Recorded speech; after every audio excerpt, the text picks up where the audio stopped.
Welcome back to my YouTube channel. Make sure to like and subscribe to the channel for more interesting stories like these. Now, let's get into today's story video. How my marriage survived my wife cheating. I began writing this as a comment to someone else's article, but realized it's so lengthy it deserves its own post. So that you have it. My wife, female 55, cheated on me, male 61. Early in our marriage, I found out why and focused on correcting my mistakes. Her guilt sentiments resulted in an almost silent bedroom. It took a long time, but we made it. This was almost 30 years ago. We have been married for 2 years. My wife has never been in a relationship with anybody other than me. She knew I had a few before I met her, but not many. So she was intrigued, and I understood that. There was no doubt about it. It was a violation of trust. I was paying for her last 2 years of college. On day 3, we had 1 kid, EPT positive, and our honeymoon was gone. I worked extremely hard and stayed up late.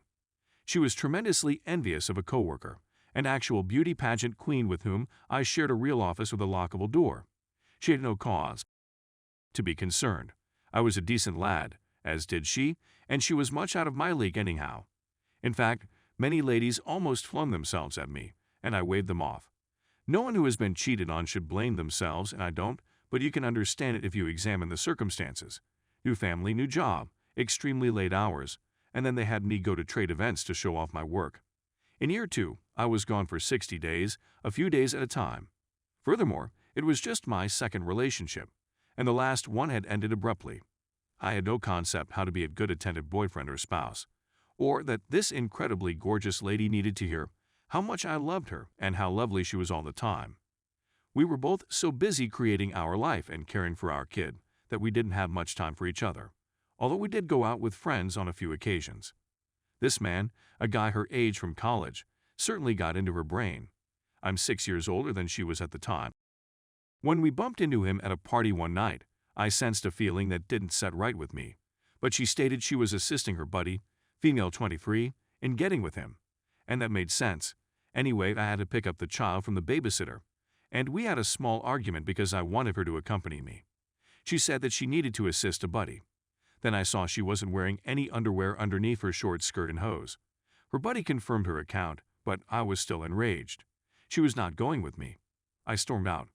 She was driven home by a buddy who was clearly inebriated. She swore nothing occurred that night, and she still does. She was all on me when she got home, which I appreciated.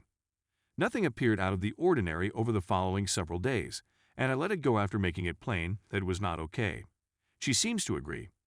We had just acquired our first home a year and a half later. I didn't notice anything out of the ordinary, yet we had grown apart. She was mostly irritated by my overwork, and we weren't spending much time together in bed because of packing, relocating, and all the other nonsense that comes with it. So everything became chilly, and I assumed it was simply because we were too busy. She finally admitted it one afternoon after unpacking. We were trying for a second child. She kept delaying me. Then I knew something was wrong, and she informed me, tearfully. He was clearly in discomfort. She informed me about it. They were in the same class. They met in the month after the nightclub night. He was driving his automobile. I requested specifics, and she couldn't provide them. But I was able to pull it all together. She was definitely filled with remorse. S was a chore for her, and she went through the motions for a long time. But I loved her before all of this, and seeing her in anguish wounded me. I assumed that time would cure this, accept the demands of having 2 children, living the middle-class ideal, and struggling. With it all, my life did nothing but make time fly by. We barely got by. I had to beg for S every few weeks or so, said she wasn't interested. After a dozen years, things improved. We began by playing different role-playing games, which at least got us started. But we'd been in the other pattern for so long that I didn't even know how to make her happy, and I'm not a good lover. She still wouldn't talk about what she wanted, so I made up minor scenarios to keep the building interesting. Things like becoming a plumber need payment, or agreeing to a huge buy only if I had S that may seem strange, but it was our thing, and we at least discussed it. So we've gotten over the cheating, and the following section is less about cheating and more about what comes around and goes around. It's a good thing we discovered our niche. We had no clue what was in store for her, early onset arthritis, constant agony, therapy that never ends, doctors, pain relievers and surgical procedures multiple. Joint replacements are required. So another dozen years passed with little S. I wasn't going to push it since I knew she wasn't feeling good. She was doped up if she wasn't in agony. It is at this moment that I shall convey my thoughts about our marriage. I made a vow to God that contained the words for better or worse. And all of this served another purpose for us.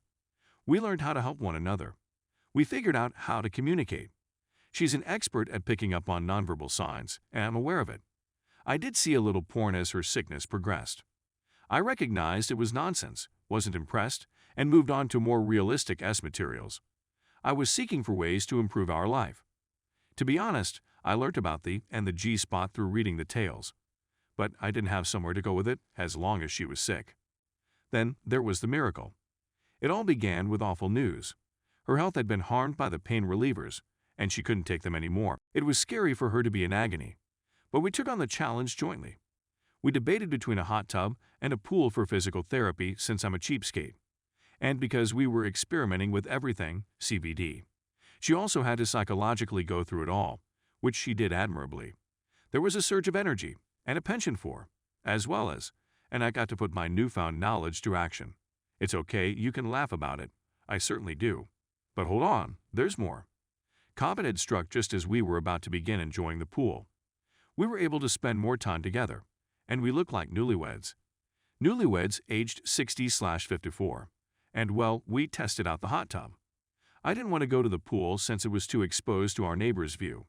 But we'd burst the seal on our exploits. I brought up toys. A little amount of BDSM was used, but it was not true BDSM. Her interest was piqued by the novels in the Shades of Grey series. Then there was Cherise Sinclair. We discuss how to do this.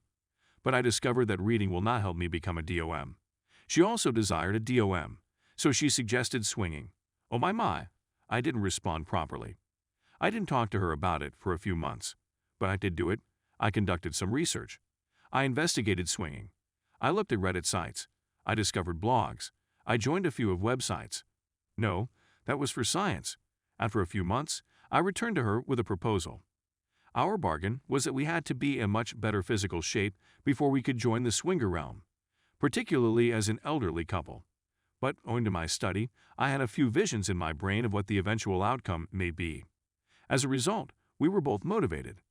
And do you know it becomes better when your physical fitness improves? And boy, did it get better. It began in the summer. Our backyard pool became more private after some strategic building. I'm going to state unequivocally that pool is vastly underappreciated. We did run into the problem of pool water not being very good as lubrication, but we managed to make it work.